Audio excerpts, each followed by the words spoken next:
He's just a good old boy. That's the way the song goes. And if you heard that in Waylon Jennings' voice, you know who I'm talking about. The good old boy is John Schneider. He became a household name when he played Bo Duke, 1979. This makes me feel old as hell.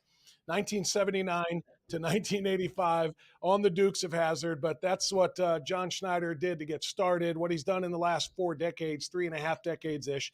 That's what kept him front and center in a TV, movie, and music career that has redefined itself to this day. Bo Duke, you know about. Jonathan Kent, kind of redefining the role of Superman's dad in Smallville. You probably saw him on Tyler Perry, the Haves and the Have-Nots as well. Now he's an independent filmmaker. He's making all kinds of films. His most recent one is 2022. We're going to talk about, called To Die For. And in the recording studio, I didn't even realize it had been this long and this much. 20 albums to his credit, 5 number 1 singles on the Billboard Country chart. The latest, like I said, is my favorite. It's a love letter to America is what he calls it. It's called She's Worth It, and we're going to talk about it. We're going into a deeper dive as we do a little bit of Strictly Speaking with Jonathan Schneider next, right here on True Blue.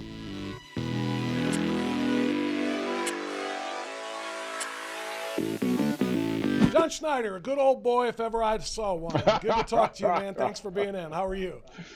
You know, it's so funny. That's the first myth, because I'm from Westchester County, New York. I'm from Mount Kisco. I'm from Mount Kisco, New York. And I tell people I'm about as southern as a slice of pizza.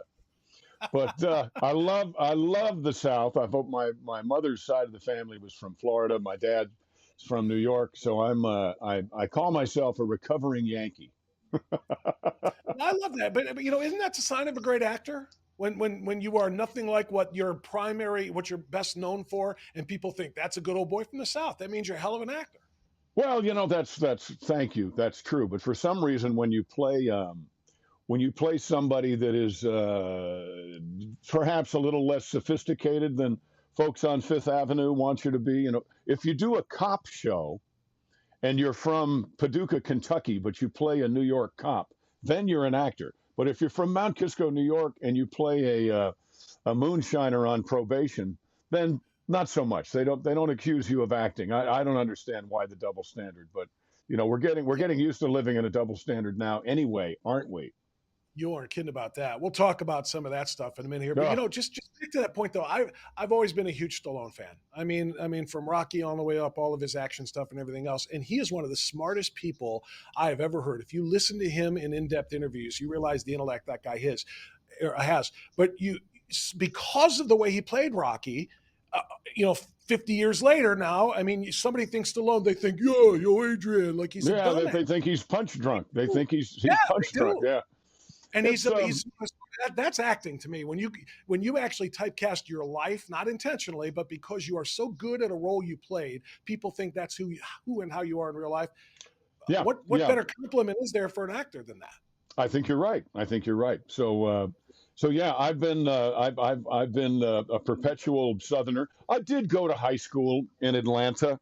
But Atlanta's really not the South. Atlanta hasn't been the South for a very long time, so it's been great. Dukes is terrific. I was just up in not far from where you are right now. We did a signing event at they call it the Something Sports Arena. Tom Wopat, Kathy Bach, and I were there. William Shatner was there a little bit before us. But I tell you, did he guest star on Dukes and I missed it? No, he did not guest star on Dukes. No, he was T.J. Hooker, I think, at the time. I remember that one. Dukes. Yeah. But it just never ceases to amaze me that folks come up with their lunchbox, and it's a little interesting to deal with the fact that you're holding an antique in your hand, and then it's really interesting to realize that your picture is on it. So people come up with the lunchboxes. People come up with the HO, the car sets. I mean, it's amazing. But there'll be people in their 60s who are Dukes fans, and there'll be kids who are 5 and 6 who are Dukes fans today. So Dukes has something very, very special about it. There's a longevity to Dukes of Hazzard that I really don't know that any other show except perhaps Star Trek has, because Shatner was there, and he's 92, I think. I think Bill is 92 years old. But it's really a great thing. I'm delighted to be part of that show. You also mentioned Smallville. Loved Smallville.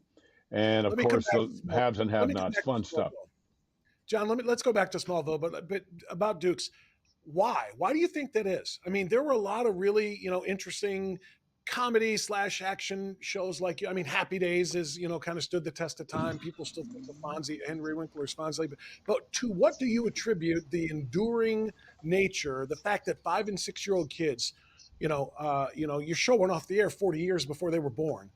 Yeah, yeah. They know it and they love it. Why? What is that appeal? I think there's an understanding and an undercurrent of understanding the importance of community on the Dukes, the importance of family. Um, One thing, I mean, I pulled off on the side of the road here to do this interview. If I go a half a mile that way, it'll look exactly like Hazard County still in Yep. 2024. So as what we used to say when we did the show, or I'll say now, the show is just as hopelessly out of date now as it was when we did it. But we celebrate all things rural. We celebrate community. Of course, we've got the cars and the shorts and the funny, the funny stuff, the slapstick with the sheriff and Boss Hogg. Boss Hogg, Sure. by the way, from Buffalo, New York. Just saying. uh, but it's the people on the Dukes of Hazzard are very similar to people who are a half a mile from where I am right now, and I think that's important. And they have always been underappreciated. I mean, they're called the flyover states. Sure. Um, Yep.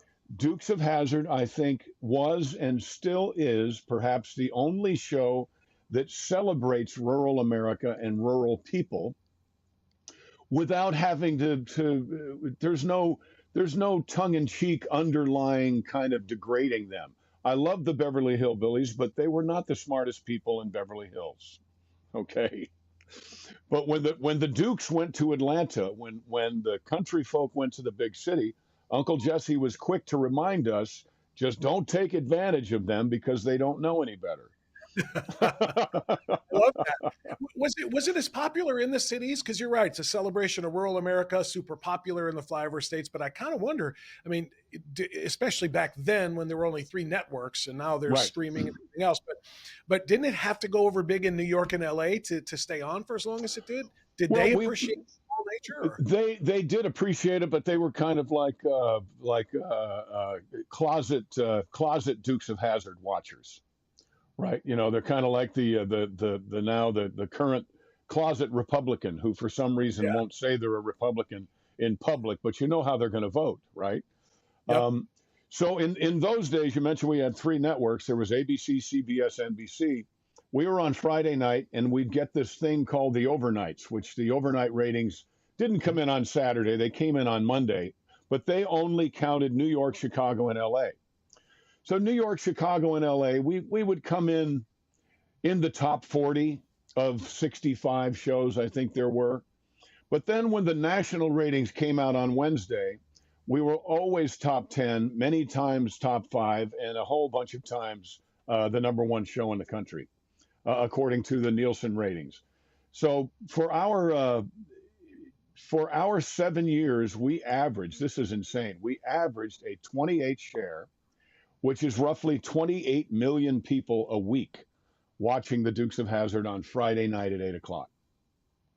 Now, you Did don't you? have nobody's pulling those numbers now.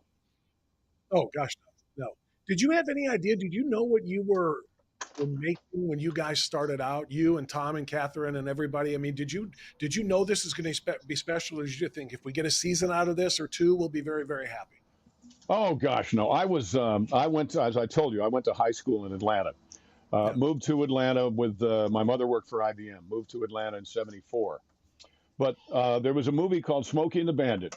God bless Yep. Burt Reynolds. There was a movie Yep. called Smokey and the Bandit that came out in 1977, and that was the #1 movie at the box office, only overturned by Star Wars. Only overturned by Star Wars. Smokey and the Bandit, I think, cost $2 million in 1976 when they filmed it. I was on the set. But the time was so right for fast cars, fun, pretty Southern girl, Hmm. Uncle Jesse, the patriarch family. and being on probation. The time was just right. And especially, I don't have one here, I'd grab it. Especially, it was a time for somebody who communicated on a CB radio. So I think that the Dukes of Hazzard came out in a perfect time. I grew up. I didn't grow up. I went to my formative 4 years of high school was in Atlanta, so I knew more than Tom and Kathy. Tom had come out of he's from Wisconsin, but he was doing a Broadway show. Catherine was out in Los Angeles, so they didn't really know what was incredibly popular with the teenage demographic in the rural South. But I did. So I was the youngest one. I'm still the youngest one. But I thought, this show is going to go for a long time. This is like Wow. Smokey and the Bandit every Friday night. And sure enough, it was. So, and Burt Reynolds was a big friend of our show because he was a dear friend of Jimmy Best, of Roscoe P. Coltrane's. So it was, I would have been far more surprised if it hadn't been successful than I was that it was successful. Do you but that just had to do with the nature of 16-year-old people in the South. Do you get more recognized for that role than you do for your music and the things you do now? Or has that kind of been just, hey, this guy used to be Bo. This guy's a great country singer with 5 #1 songs and everything else. He used to be an actor on the Dukes of Hazzard, and I see him. No, they still say, we love you in Dukes of Hazzard, we love Smallville, and we didn't know you sang. They still say that. Wow, they still don't know. How's that make you feel? How's that make you feel? Like I just need to work a little harder at it. I got to put a couple more albums out. I'm doing a new one that She's Worth It is going to be part of. That's going to be the whole album will be a tribute to America, and I think it's going to be called John Schneider's Made in America. So I love that. that'll be out for the 4th of July. Should be great. Brand new songs. Just set the recording date for a week after next. So it's going to be good. Maybe that album will do it. Maybe that album will make people go. I want to ask you about, speaking of, John Schneider's Made in America and this very patriotic theme.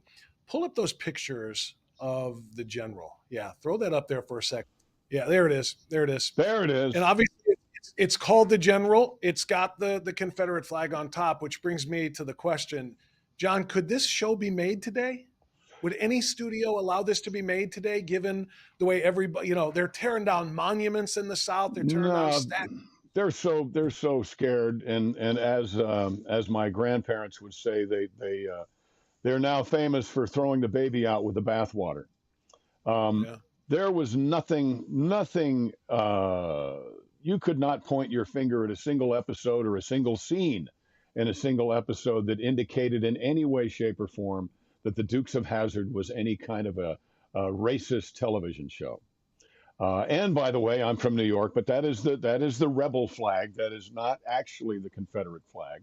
Confederate flag looks a lot like our stars and bars, So I'm surprised that they haven't said the number 01 is inherently racist somehow.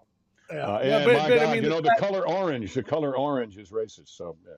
Oh yeah, there's no doubt they'll do that with everything. But of course, it's called the General Lee, and of course, General Lee, like Stonewall Jackson, anybody else, all of that stuff has to come down. They're taking the names off of schools, they're taking the statues and everything else, as if erasing the monuments to history. They're not monuments to what some of those individuals stood for. It's American history. As if taking those away will make what happened never have happened. Will make the you know what I mean? They're trying to whitewash history is what they're doing. Well, they are trying to whitewash history, or they're trying, and I'm not sure to what end, except that this particular administration, I do believe that this is the first time in my 64 years where people older than me, Biden, are intentionally misleading the people of this country. There's always been when I'm in the 60s, there was a generation gap, and there was that great song Paul Lynde sang, kids, I don't know what's wrong with these kids today. The older folks are always scratching their heads about the naivete of the younger folks. However, I think that in the last 3 years or so, A little more than that, maybe since Clinton was in the White House. We've been intentionally misled for marketing purposes. So that What do we you mean? will be good little consumers. We'll buy what they tell us to buy. We'll do what they tell us to do. Each of us has an entirely different advertising campaign coming to our pockets every day. Um, Case in point, I was hanging out a couple of weeks ago. I had not seen Eric Estrada in probably 20 years. Hanging out with Eric, I mentioned his name, and it wasn't an hour later that all of a sudden I'm getting stuff on my Facebook that are Uh, old interstates of Los Angeles, and there's Eric and Larry's picture on my phone. Never been on my phone. I didn't search it. I didn't write down Estrada. I said it. Hey, Eric Estrada, how the hell are you? And all of a sudden, I'm being marketed stuff. So, we're in a very strange time right now. We're in a very we're in a volatile time where we are struggling in mass to be individuals and to be individually heard. But it doesn't work that way. Is I remember the first time I saw another one yesterday, a mass-produced tie-dyed T-shirt. Tie-dyed T-shirts are supposed to be as individual as the person who tie-dyed them, that's right. but not anymore. We have people buying. This is probably the most ridiculous analogy you've ever heard, but stonewashed jeans and mass-produced tie-dyed T-shirts. I think all in the name of individuality. By the way, that's why they wear them. People don't realize that the emperor has no clothes. Yeah, There's and the another. pre-ripped jeans too, all of which on the rack in different sizes have the same rip in the same place. As if They have the same rip. They have the same rip in the same place. People are wearing. I won't mention the sports apparel, but people are wearing sports apparel who are in favor of tearing down our monuments, whether they be Confederate or Union, whatever they are. They're in favor of tearing down those monuments, knowing full well that there's every likelihood that their sneakers and their shirts and their warm-up suits and their pads and all that stuff are today being made by slave labor in China. 100%. But they don't You don't have to, care. They don't you don't have to care. pull. You don't have to pull punches. You can name names here because we all know who they are. I talk about them all the time on my Oh yeah, radio show. I blew up I put a Nike hat on a watermelon a couple of years ago and shot it with an AK-47 after something they had done where what was it? Kaepernick was upset about Betsy Ross's original American flag for some reason. Betsy Ross, who was part of the Underground Railroad, who was all in favor of emancipation, and this guy, because his history comes to him on his phone, and it's about 30 seconds long, maybe. Starts blasting Betsy Ross for being a racist. Well, do your freaking homework, pal. Yeah. Just don't jump to these ridiculous conclusions because you have no sports career anymore. Yeah. Well, and in large part, he doesn't deserve all of our time. He was on his way out of his sports career, exactly right, but then he intentionally killed it so he could become an activist. He's making more money now as an activist than he was playing football anyway, especially. And I hope that he's thankful and realizes the only reason he can do that is because he lives in the greatest country God ever created, called the United States of America. So we used to say, don't crap where you eat. Well, I'm doing a little test here, by the way. I had my phone on Do Not Disturb because I always do whenever I'm doing the show. But I want to do a little test here. In the time that you and I are talking, we got about another 40 minutes, we're going to find out if either Dukes of Hazzard or Eric Estrada pops up on my Facebook because you said them while we're here. It'll probably happen. One of those things. I'm going to check it. Remind me, Dylan, before we're done. Or Kaepernick or Betsy Ross. I mean, doesn't it freak you out? I mean, they're always listening. Always. They don't have to be on. People said that when Amazon first put the Alexa things out. Like, oh, dude, what do you want one of those in your house for? It's always listening. It doesn't just trigger when you say the word Alexa. But the Right. reality is, we're carrying these around 24/7, and they are always listening. Because what you just said about Estrada is a great example. Yeah. If there's something you're interested in buying, it will be a retailer will have their ad up on your phone within the next 30 minutes. They will. They will. And it's that's a little scary. And if you ask, I bet 90% of people, if you said, "Hey, would you mind wearing this tracking device so that we know where you are all the time?" They'd say, "Hell no, I'm not going to wear that." Well, guess what? You are wearing it. You do it. You do it. Yeah. I mean, You are John, wearing it. we talk about stealing our privacy. There's a lot of talk right now about, the FISA Surveillance Act and warrantless surveillance of people, and people are freaking out, or a lot of people anyway, or smart, are freaking out. My Fourth Amendments are being violated because they're tracking whatever I do online Right. without a warrant. And but that's when they volunteer it. We're literally being tracked online with these things, and nobody has a problem with it. If you told people the only way to guarantee your Fourth Amendment rights, to make sure the government isn't following your every step, is to get rid of your phone, what percentage of the people you think would dump their phones? Well, nobody would. 0.00001. It's crazy. But I tell you what you can do, and I think it helps a little bit if you turn off the location services on your phone. I think that helps a little bit. Yeah, but there are some things you can do. Yeah, not much. So what cost convenience? What cost convenience? What are you willing to give up? Obviously, we're willing to give up a whole lot. I was shocked that the amount of people put on those masks, and the amount of states that mandated those masks. I thought surely as soon as someone, I grew up when everybody was the people were fighting about not making seatbelts mandatory. I remember that. yeah. I remember that very, very well. I do still too. think that's a violation of our constitutional rights, because me not It is. wearing a seatbelt does not in any way endanger you.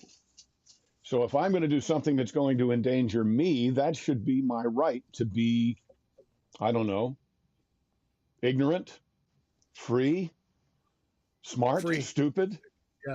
however you want to spin that.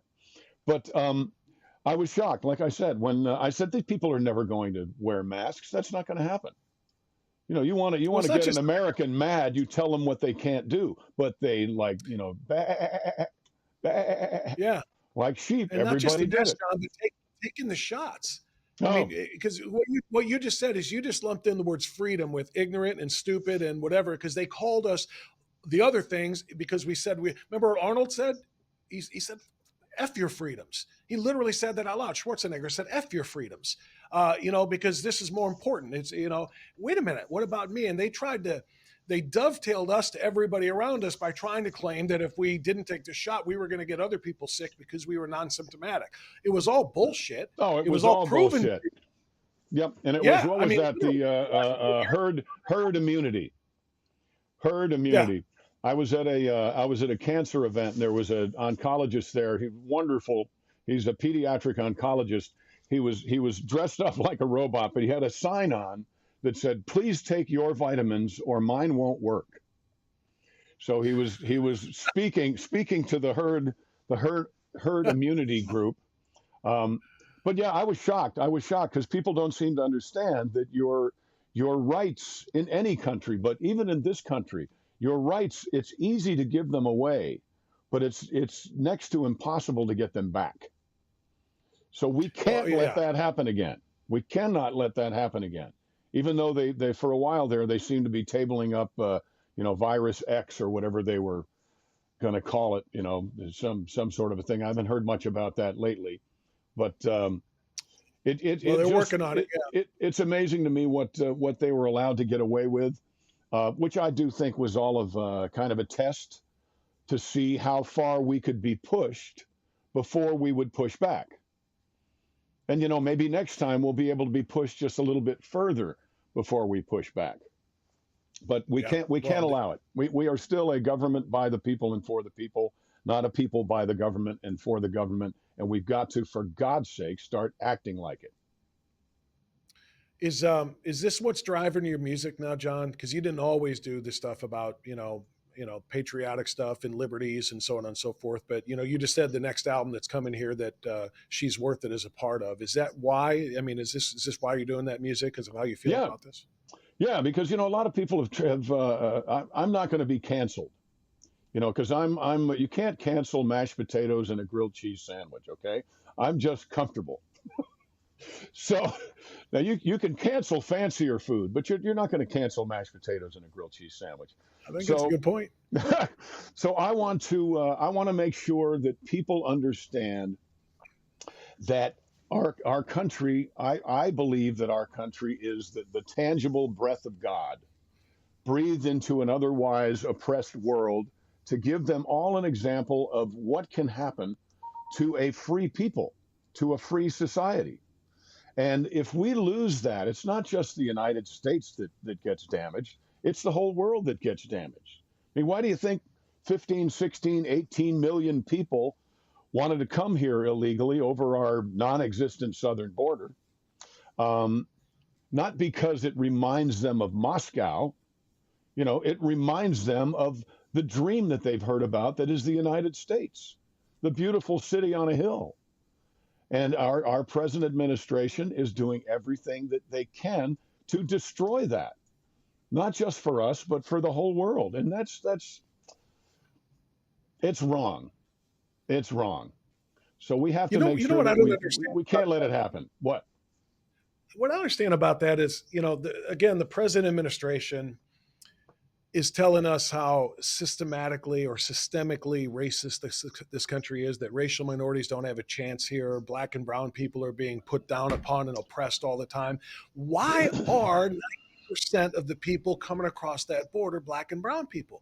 Why are they Yeah. flocking to a place that the administration is saying is terrible for them? I mean, how is this still a dream if you're going to walk into an oppression factory like the United States? You know what I mean? Yeah, it makes no sense to me. And I remember Mannix, a television show I loved. Um, I don't remember, that if you talk to somebody who's 16 to 24 right now, they would probably say, "Oh my gosh, the race relations between black and white were just horrific in the 70s and the 80s and the 90s. Thank God, it had gotten so out of hand that we finally were seeing the light of day and we're fixing it." Well, I didn't grow up hating black people, and I don't think I grew up with black people hating me, or brown people, or red people, or yellow people. We were just people. And then there was a great show for kids called Doug, and all the different characters were different colors. The Simpsons, they're different colors. We have been taught by the Al Sharptons of the world in the last 3 years, 3.5 years, that we are just these terrible, terrible people. And this problem has gotten so out of hand that we've got to do something about it. Well, if we're Yeah. just now doing something about it, was Martin Luther King Jr.'s life lived in vain? Was his death in vain? One of the greatest orators of anyone's memory was that man. So was he wrong? Was he? I don't understand how folks can say that we're so bad, and how folks can Well, actually believe it. the flip side of that is he was wrong according to the people who used to champion him. You know what I Oh, mean? right. Because because what he said was stop with all of the racial clashes. Let's stop seeing each other as being black and white. Let's see each other as just Yes. being human and be race and be judged by content of character. And now Yes. it's the exact opposite. You mentioned The Simpsons. They don't do the Apu character anymore because the guy who voiced him said, no, that's a stereotype against Indian Americans, of Indian descent, as in India, not Native Right. American. You know the Yeah. story. But they still do the Cletus character, the racist, or not racist, but the stupid redneck hick Cletus character, Oh, yeah. who's the white guy. Yeah. But the point is, they literally now say that, yeah, what Martin Luther King said before about being a colorblind society is to be a racist society.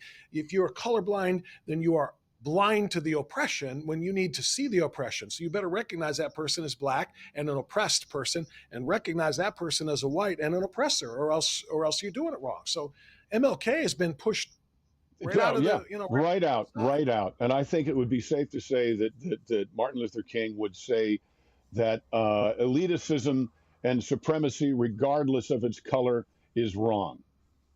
It's wrong in the eyes of man. It's wrong in the eyes of God. It's wrong. Yes, it is. But anymore, people will tell you, well, that's not really what he meant. What he really meant was whitey bad. That's what he meant. No, that would be a character that gosh, they made a superhero out of him. The Black Panther, wonderful actor. Yep. They made a superhero out of, and I grew up in New York in the '60s, and the Black Panthers were not about equality, not from what I remember. Yeah. I did grow up in Mount Kisco, so maybe I got the news that used to be printed on this thing. What's it called? Paper. I got my news. I got my news from something that people toiled all night over, and made sure that they checked their sources, and they checked. So the Black Panthers was a militant group that was not so nice. Yeah. But all of a That's sudden, great. I mean, it would be like there was a movie John Travolta did with Harry Belafonte, where the races were reversed. White Man's Burden, I think it was called. Oh, yeah, White yeah, yeah, Man's yeah. Burden. Oh Yep. my gosh, that was Good call. so great, folks. Watch that. Watch that, because it's very clever. It's comedic when it needs to be, and it's eye-opening. It's terrific. But this was a long time ago. Okay, Mannix, Mike Connors. There was a show called Mannix. I think my first crush was his secretary. Her name is Peggy. And I just now, as I started watching, I just realized now, because I'm being taught that I need to realize these things. I just now, at 64, realized Peggy was black. I never knew that when I was 8 or 9 years old, because nobody taught me that I'm supposed to hate those people. It's Wow. so absurd. I'm It is. on a rant. There was a musical called South Pacific. And there's a song in there an emperor sings because his daughter, hopefully I got this right, his daughter has fallen in love with a U.S. serviceman. And the song goes like this: you've got to be taught. It's very clear. You've got to be taught from year to year. It's got to be drummed in your dear little ear. You've got to be carefully taught. You've got to be taught before it's too late, before you are 6 or 7 or 8, to hate all the people your relatives hate. You've got to be carefully taught. Wow. Yep. Wow. So it's not You had that. new, folks. It's not new. They're telling you that it's new. They're telling you that it's worse than it's ever been. No, many wonderful people died to repair this problem in the 60s and 70s. And Do you think do you think one of the reasons it's they're forgetting that history and they're rewriting it now is because of social media? I feel like oh, absolutely. everybody has something to bitch about and somebody that they control and pick a fight with. And before, there may have been people who thought certain things, but you know what? I mean, before the advent of the internet, and more specifically social media, every single thought that you had in your head didn't come out someplace because you Right. had Yeah, nowhere to put it. stayed in your Now head you where can it belonged. exactly, but now Yeah. every thought you have come out through your thumbs and into this thing to get somebody else to react to it, and now we're all at each other's throats like crazy. It's just, I mean, and I'm not saying I'm not a fan of technology. I am a fan of technology, but this is very destructive technology. Well, we have to have a bad guy so that we can pretend we're the good guy. You know? Well, that's right. That's a great way to say that. Feel better about ourselves if we can demonize somebody else. Well, and yes, and also you can more clearly define a demographic and sell to them if you have split them. There's a reason why divide and conquer works. So Yeah. we've been divided into races. We've been divided into socioeconomic backgrounds. We've been divided into what level of education we have or don't. We are the freaks and the jocks. Remember, Freaks and Geeks was that show on for a while. That's right. But Yep. yeah, we Yep. we have been successfully divided, not because anybody cares about our well-being or the well-being of your children or your grandchildren, or even the well-being of their own children or grandchildren. All this is about is being able, in my opinion, to successfully separate and therefore market to a group that will probably buy your shit. That's very well said. And it is what it is. It is absolutely about separation and division. And quite frankly, I don't want to get too deep into it, but that's what Marxist theory posited, that Yeah, if you separate families, and then separate communities, you yeah. make a, capitalist republic like this ripe to fall and to fall into that ideology. Um, Isn't okay, it this is an astonishing how quickly it happened here? Are oh you are yeah, you very, like me? very Were you shocked beyond belief at how quickly people caved in? 100%. Still am, and I'm still Yeah. fighting against it every day. Every day on a radio show, I mean, I fight against it every single day, John. But and I do, and you know what I'm really, really freaked out about now. And I don't want to get all political here because I'm going to talk about music and I want to talk about some of your indie movies too. But, Okay. but I mean, but literally, I don't know, if conservative-minded patriots have a home anymore. Because what I just saw happen in the last few days is the surrendering of some of the principles that we kind of thought had been reflected, some of us anyway, in the Republican Party, Mm-hmm. have been abandoned. There is no home for conservatism anymore. There's moderate, and then there's far left progressive, and there really isn't much room for anything else because we seem to have been sold out as far as I see it. Well, except when you go a half a mile from where I'm sitting.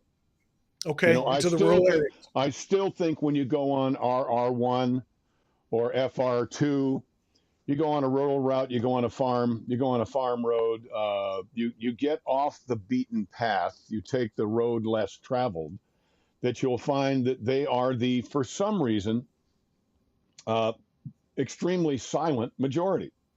I don't know why, but when they show up to vote, they're not silent. And I want to make sure that they don't buy into the myth that your vote doesn't count because you live on rural Route 47. Your vote counts now more than it ever did. If you want your voice to be heard, if you want to have some help making this world a better place for your children and your grandchildren and your great grandchildren, then you've got to get your butt out to vote. You've got to do it because that's a big part of what the other side is telling is that, well, bless your heart, your vote really doesn't count, so you just stay home. Don't Yeah. buy into it. Don't buy into it. Well, they're coming for those folks too. They're coming. They're not going to let them have tractors anymore unless they're electric battery tractors. They Uh, want to cancel their farms altogether. Factory farming is leading to too much climate change. I mean, so they're coming after rural America too. So if they don't realize that their own futures are in jeopardy here and that they better do exactly what you just said and get yeah, active and vote, then get active in your community as well. I mean, you have a wonderful voice in this country. Don't be afraid to use it. And you don't need to be a celebrity in order to use your voice. There's a whole lot of celebrities, one of which is probably me, that should just shut up every now and again, but I can't because I'm from New York. you're using your voice the way you should be using your voice. That is in song too. John, your voice is absolutely one that needs to be heard. You're using it for singing. And I want to talk about She's Worth It. And in fact, for those who have not seen this or heard this song yet, let's give this a little spin right here.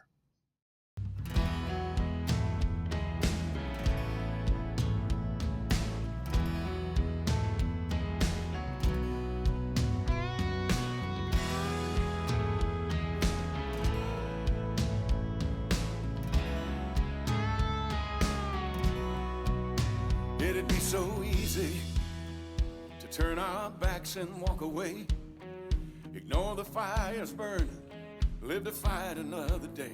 But I'm believing that no matter what it takes, her amber waves of grain should grow forever. It's a duty, it's a right, an obligation to stand for her and fight, for she's our nation. That's why we won't give up, hell no. In this lost world, she's our hero. Freedom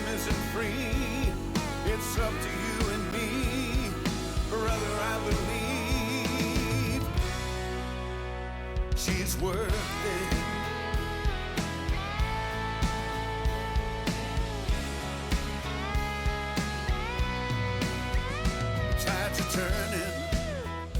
We can feel it in our bones, but now's not the time to hang it up and hunker down at home. Constitution, it isn't just a word. It's a glue that holds the whole damn thing together. Together, together we can make our country proud.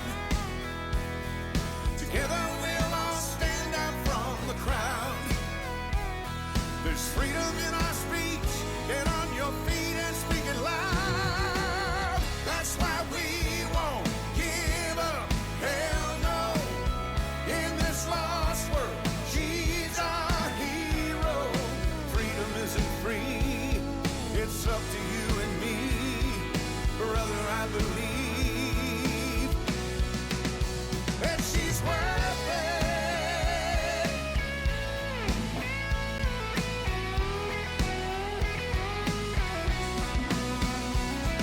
Together, together, together we can make our country proud. Together we'll all stand out from the crowd. There's freedom in your speech. Get on your feet and sing it loud. That's why we won't give up. Hell no. In this lost world, she's our hero. Freedom isn't free. It's up to you and me. Brother, I believe when it's time to toss the tea, she's worth it. Yeah, yeah, yeah, yeah, yeah, yeah. She's worth it.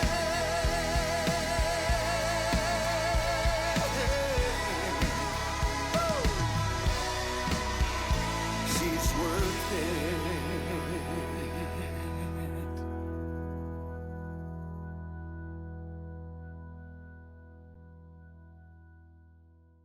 John, that song was. I mean, I love patriotic music anyway. I love the fact that when somebody like you writes something like this, it isn't to sell, downloads. Of course, it's going to be for sale. It's on Spotify and whatever. But you're doing that because you had a message to share.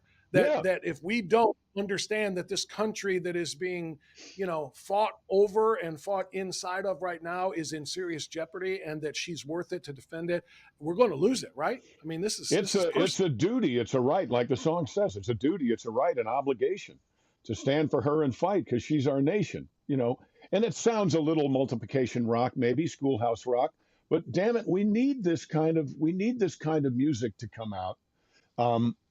So that people will not continue to be the silent majority. It's okay to put the flag on your flagpole. It's okay. You remember after 9/11 how many flags were on garage doors and things? Oh, yeah.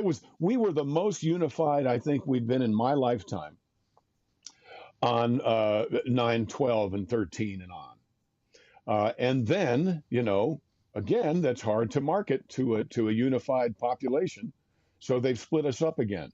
And I tell you what, I'm really proud of in that song. The second verse is Constitution. It isn't just a word; it's the glue that holds the whole damn thing together. We've got people. I think when we first started talking here, I talked about the intentional dumbing down of society. So we have someone like Biden, who's 80 something, right? Who is intentionally for his own party and his own personal benefit, I believe, lying to the younger generation. We used to get to be stupid all on our own. Well, now people are helping us be stupid and be selfish. And that too is not fair. It's something to try to keep your children from sitting on stoves that you've sat on that are hot, but occasionally you need to sit on your own stove. And I think it's just atrocious what's being fed to our children. We're not that far away from Texas basically breaking down and finding out that all the wind generators and the solar generators, all the king's horses and all the king's men couldn't get you to plug anything in Texas again. You know, that was not 2 years ago. And I was just at a hotel in Akron. It was great. They probably had 200 parking spaces, and they had one where you could plug in your electric vehicle, and it was empty the whole time we were there. I love that. I love that, and I love they're going to mandate and try to force this stuff down our throats. I mean, it is just highway robbery. It is the subjugation of the people. I mean, Yeah. you've been very clear that it's for profit, you know, to sell us more shit and to separate us. But what do you think the real end game of climate change is? Is it for profit because they're going to be able to tax the bejesus out of all of us because of all of the steps that they want to take, or is it just to essentially collapse us and put us under the boot heel of the government? It's to collapse us, I believe. It's to collapse us so that there'll be some. I hope I'm wrong, but there'll be some reason, some logical reason, to declare martial law. And once you invite the vampire in, you know, once you've done that, remember I said freedom's hard to give away. I'm sorry, easy to give away, very difficult to get back. If we make that mistake and we say we can't handle it, we are in fact a people by the government and for the government, then we're screwed. We're absolutely screwed. So it's marketing to people. It's been a tremendous land grab. You know, used to be they'd say you were crazy if you said, well, you know, there's really 7 people that or 7 families that own everything.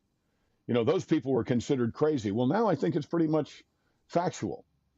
7 people own everything. So we have got to stop thinking.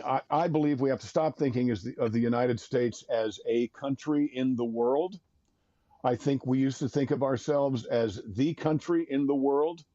We were the country that cared enough to stick our noses in our blood and our guts and our lives where maybe perhaps they didn't belong. But I honestly believe when I was a kid that the United States got involved in foreign affairs and foreign wars because we had witnessed an atrocity that we just couldn't stand to see happen anymore. I'm that naive that I did believe that. I don't believe that's what we're doing right now. And shame on us. Shame on us. What's happening with Israel? I mean, it's unbelievable.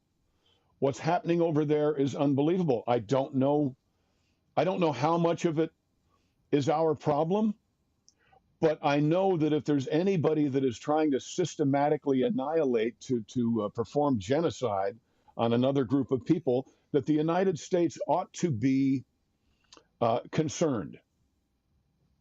We ought to be concerned. And we ought to, we ought to be. We ought to, and not this. Don't. The hell is that? You know that.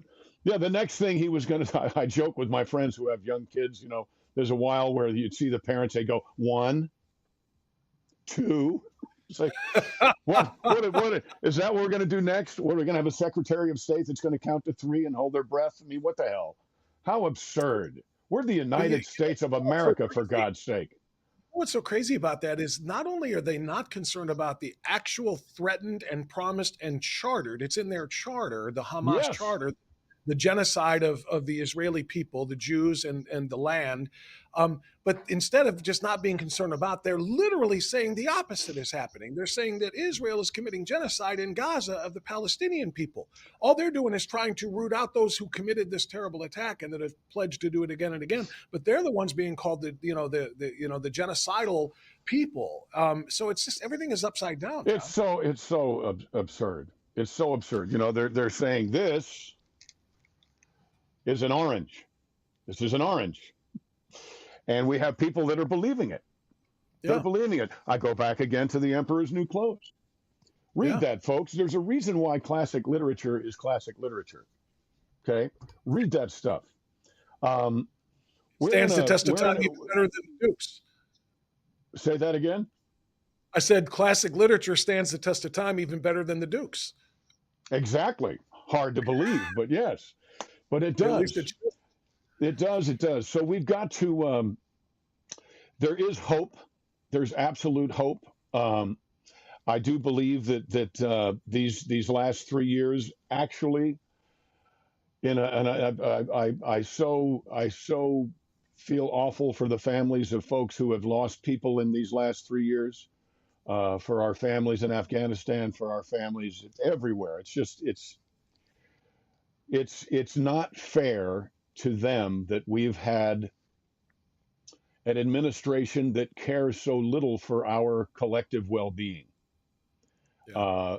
The hundreds of thousands of children who've died from fentanyl poisoning, fentanyl overdoses from touching a baseball that had it on it, or getting a dollar bill with fentanyl on it. I mean, it's just the fact that that our administration so blatantly doesn't care about that is what really drives me crazy, and needs to really drive people to vote. I'm going to keep saying this. You've got to vote. You've got to bring friends with you to vote. Yeah. So we never would have believed that it could be this bad had it not gotten this bad. So I think we did. I think we needed to see it, but I hope and pray that what this has done is this has gotten folks who have a tendency to think that our collective problem is really somebody else's problem. It's not somebody else's problem. It's our problem. It's my problem. It's your problem. And we have got to do something about it come November. We've got to. If we don't, this country, if I'd have said this before, people say, oh, no, the country's more resilient than that. Well, remember what the country was 2 years ago and look at it today. Remember what the country was 3 years ago and look at it today. Okay? We are not so strong that we can't go away. That is folly. There was a thing called the Roman Empire. Was. Okay? Was. We cannot. There was a thing, yeah. The Incans. We've got to get hold of this travesty and get this ship sailing back in the right direction. But it's not going to happen on its own. What's going to happen on its own is what happened in Chicago and Detroit and Seattle, what happens in downtown Atlanta, where the police aren't even given the right to chase bad guys anymore. We have an administration that's taken a poo on the only folks I know that when they go to work every day and they're not sure if they're going to come home that night. There's a couple, but police officers are one of them. Okay, and our firefighters certainly are another. My daughter and her husband are both firefighters in California. But we've got to get control of this. We have to, because if we don't, we'll invite the vampire in, and then it's over. It's not just wounded, then it's over. You know what makes me sad, John? What? Entertainment. I'm talking to an entertainer. You've had a remarkable TV career. You're our number one country artist. You make independent movies. You write them. You direct them. You star in them. And we can't even talk about entertainment because everything devolves back into the shithole that we're in right now, quite frankly, that our culture is in right now. So I wanted to ask you, do you find yourself, when I say entertainment, I mean all of entertainment has gone woke, if for lack of a better way of saying it. Yeah. Hollywood movies, television, the music industry, the sports industry. I grew up as an athlete, and the first part of my career was all doing sports radio. I don't even watch them anymore because it is so impossible to not just be blasted by their social justice messaging this and their divisive BLM that and all of this other crap that I find myself not watching movies, even watching old movies. I'll watch an old De Niro movie and be like, I'm so sickened by that guy now. I can't even enjoy. Can't. You know what I mean? Does that happen to you too? Yeah, I can't watch. I can't watch anything De Niro did. I stopped watching. I never watched another Woody Allen movie after he married his stepdaughter. So I'm pretty strict with regard to all of that. I don't know why. There's a lot of conservatives in Hollywood, but again, there's folks who wind up being for some reason, quiet. I don't want to work with someone that I vehemently disagree with. Now, I would die for their right to disagree with me, though. I think therein lies the difference, that that a true conservative will die for a liberal's right to be an idiot. But a liberal seems would to you me. take a role right now, John? You're making your own movies. Would you take a role by one of the the big progressive Hollywood movie studios right now? They came to you and said, John, you're perfect for this role. We need you. We got 10 million set aside for you. Come and do this role. Would you take it, or would you and be a part of that? That kind of a Not film? if it was Barbie, not if it was pressing some or putting forth some nonsense propaganda I don't agree with. Or what if you had to work with somebody, some of these, these really radical left-wing actors? What if you just had to share a set with them and work with them for 6 months? Would you do it, or are you just, no, I'm good making my own movies? Well, it would depend. I mean, I'd rather make my own, but it would depend on what the script was. They're not going to want me, number one, because they disagree with me. And, the only people they want in their sandbox are the people that, will continue to kiss their ass up and down Main Street. That's not me. Yeah. It's just never been me. So I would say no. I mean, I would rather make a $1 million movie with my friends than be in somebody else's $100 million movie, because how is that going to, God forbid it's successful, and then you have to keep working with people that don't like you, and they have to keep working with you. Life's too short. If I've learned anything in the last couple of years, I've learned that life is too short to have a bad time intentionally ever. What's the next movie you're working on? I'm working on the third. Your last movie was To Die For, right? 2022? Yeah. Okay. And by the way, we've got a trailer on that too. And in fact, I want people to see that. I want people to see, because I want to ask you about Quint North here in a minute too. But let's watch that trailer. What is your problem with the flag? It's not my flag. That's your flag. Too many lies have been told to my people under the shadow of that flag. I want you to take it down. From where? Your truck. My truck, my flag. Some people find it offensive. What if I find them offensive? You gonna take that down? Why not take the new trail? Because I like the old trail. It's my road too, Arnie. I know, but there are other roads. Come on. I got a shotgun. It seems to me some things are worth losing your job over, Maggie. Not to me. 4th of July's over. Take your flag down, old man. It's always 4th of July at my house. All of the grass shall grow and the water run. Told you what would happen the next time you touch my flag, Tonto. What are you gonna do with that gun?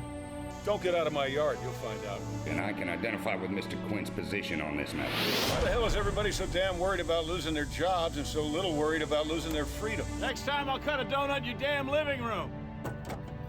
Touch my flag again. In fact, that school is where I learned to say the Pledge of Allegiance in the first place. Indivisible. But you live under it now. I live next to it. There's a difference. Do you drink up enough nerve to tell me to go to hell yet? Do us both a favor and take the new road in and out of town from now on. It hurts me as much as it does you. Somehow I doubt that, man. I'm going to file the restraining order for the school. Against me. Crazy old man. With great displeasure and embarrassment that I find in favor of the plaintiff in this case, Miss Quint. You're going to jail, Quint. No kidding. Somebody ought to put that dog down, put it out of its misery. Somebody ought to put you down, put you out of my misery. I'll call the cops. Get them in jail. Actually, I'm not planning on being around that long. I have a right to take a knee. It's called freedom of speech. You don't have a right to know squat. You gave that up the second your knee hit the grass. Why don't you just leave the country? You hate it so damn much. Would it surprise you to know that I fought for your flag? Very much. Mommy, why we did this again? Not even Afghanistan makes it any less your flag. Doesn't it? I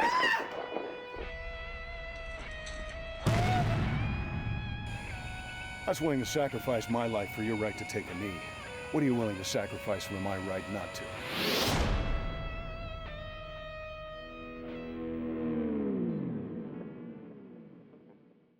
John, I'm seeing a theme here in your music, in this film, about the flag. You mentioned Kaepernick before and everything else. This is all about a patriot.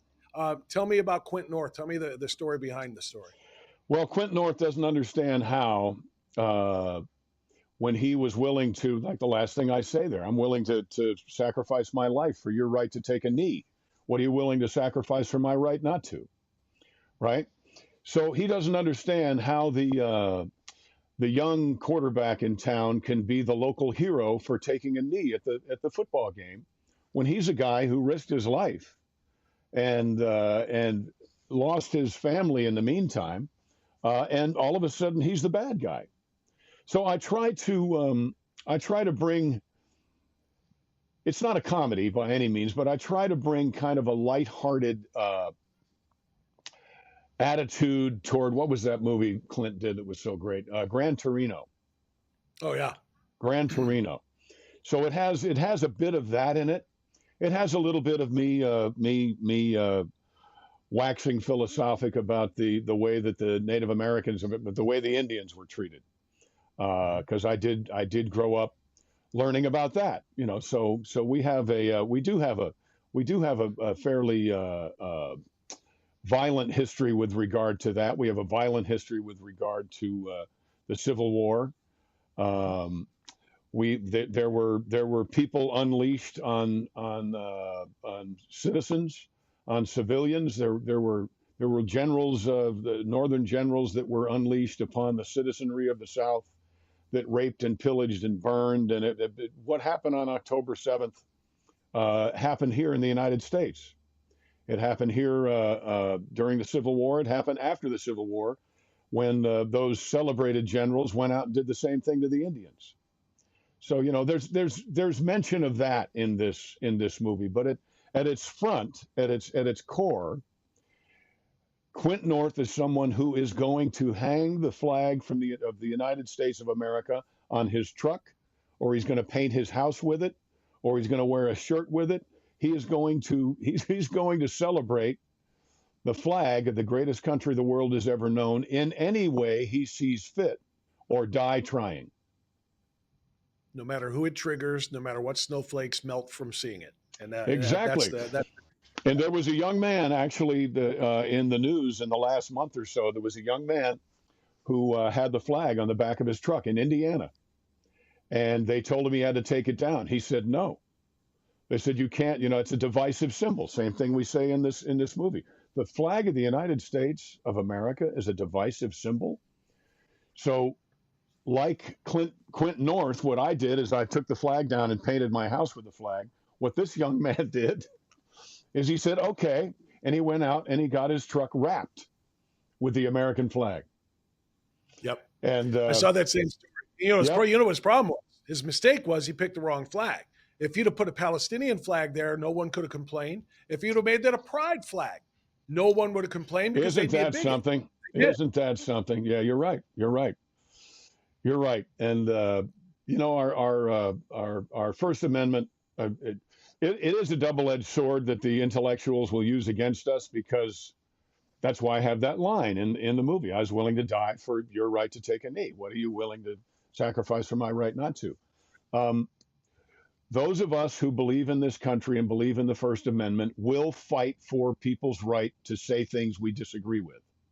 Okay? Amen. We just do not want them forced upon our children. We don't want your particular bent or your particular, I don't know how to put it. We don't want you to force that upon. It's as simple as this. I really love Brussels sprouts, and I'm not crazy. I'm not that crazy about asparagus, okay? So if I want to eat Brussels sprouts, don't make me eat asparagus. You can eat all the asparagus you want. And if I'm watching the asparagus channel, I don't expect to see an ad for Brussels sprouts, okay? It's pretty simple. It's pretty simple. So I'm reminded of the meme about pronouns. You know what? If you want to call yourself a they or a them or a z or a zer, that's a you decision. Go for it. But if you want me to call you a he or a they or a zay or a zer or whatever, that's a me decision. I'm not playing. I don't. Exactly. You can't make me play. You can't make me do it. And you can't mandate. That's one of the problems we're going through now. You cannot mandate people's free speech. How free is your speech? Well, you know, it can only go to a certain point. Well, no, it's free speech. That's not freedom then. If it's got an end to it. Now, I do agree that there's such a thing as hate speech, and it shouldn't be used. I was bullied as a kid. A lot of people were bullied as kids. Yeah. Hate speech is bad. It's hateful by definition. However, I guess when push comes to shove, the flag means you can say it. But the flag does not mean you can make me say it and like it. I like Brussels sprouts. Hate speech is bad, but it has to be legal. If hate speech is not legal, we've got a real problem, because then I get to decide which of your speech I find hateful, and you get punished for it. And right. Well, of course, they're doing that. They're doing that with on social media. They've been doing that on social media. They are determining. I think they backed off on it a little bit. I think Elon Musk did a great thing when he acquired Twitter, and he stopped all that nonsense. Right now, I'm sure there's other nonsense. There's always going to be nonsense. But I'm glad that he did that, because who has the right to look at my personal thoughts on my wall, right? And if I want to celebrate the joys of Brussels sprouts, then I ought to be able to do that on my page. You really got a thing for vegetables, don't you? I just think it's funny. I just think it is. It's an interesting analogy. But yeah, I don't want giraffes on the dog channel. Okay, I just don't. There you go.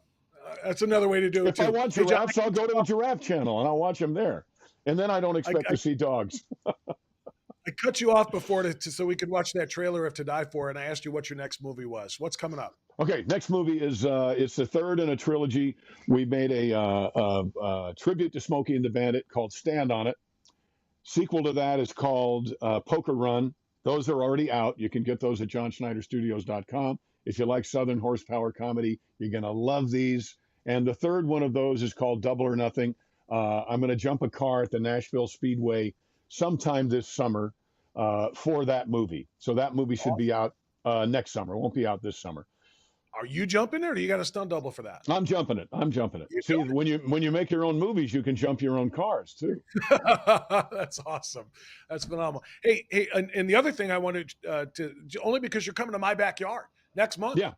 Toward the end of May, you're going to be in Lorraine, which is outside of Cleveland, which is where we film this show. And you're where else are you touring, John? Going to be at the Palace Theater. Going to Nashville tonight. Going to be doing a show tomorrow in Nashville. Then next week, I'll be back in Nashville recording again. Just came out of El Paso. I've been around. I've been around quite a bit. I've been around quite a bit in this motorhome that used to cost $200 to fill up, and now $200 doesn't even make the gauge move. Well, you're lucky you're allowed to even have it at all, because a year, 2 years from now, it's going to be gone, and it's going to have an electric battery. You know what the size of that battery is going to have to be like to power a motorhome? I'm going to need a diesel generator just to power the battery. Of course you are. I'm trying to find out. I'm trying to see the results of our experiment here. I'm going to see if I get any Dukes or any. You got any Eric Estrada? Or any John Schneider, anything on my phone yet. I'm going to have to do a little searching here and see if it pops up. But hey, all right. I am absolutely convinced it's going to be there. Hey, John, it's been so much fun, man. I really enjoyed it. I'm really great fun. I will see you, and I hope I can meet you in person when you come to the Lorraine Palace Theater next month. Absolutely.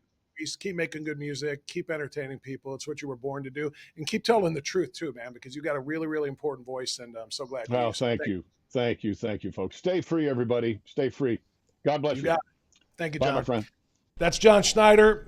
Thanks for watching Strictly Speaking here on True Blue. Make sure you follow John on all of his social media. Even though we both hate social media, we use it because we got to use it. And make sure you visit his website as well. Thanks for watching. We'll see you next time.